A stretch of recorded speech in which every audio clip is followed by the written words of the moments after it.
Did you hear anything during oral argument from either side that surprised you in their arguments, or did it really shake out as a lot of analysts like yourself thought it would? Yeah, I think it transpired as expected, but, Justice Kennedy did bring up an interesting point saying that, well,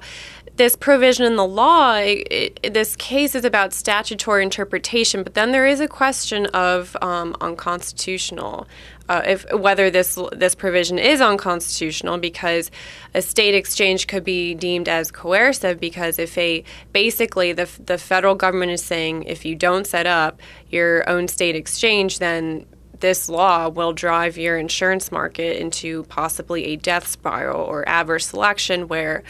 insurance markets must accept people with pre-existing conditions, and if you don't get enough young, healthy people to balance out the risk pool, then that could really cause destabilization within the insurance market. So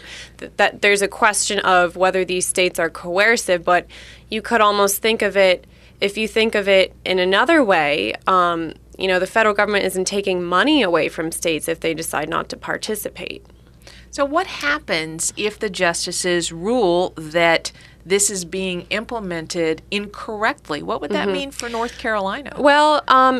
definitely a lot of people would be, employers and individuals would be exempt from the employer and individual mandate. For example, if there are no subsidies to be acquired on the exchanges for eligible consumers, if your subsidy exceeds your household income by 9.5%, or not your subsidy, your premium, then you as an individual are exempt from do not have to comply by the individual penalty, the tax penalty. But this really, if the law is upheld and subsidies are overturned, this gives Congress an opportunity and states an opportunity to pass preemptive legislation where they can revisit their insurance markets, how they operated prior to the law, look at the mandated packages that were sold before the law passed, and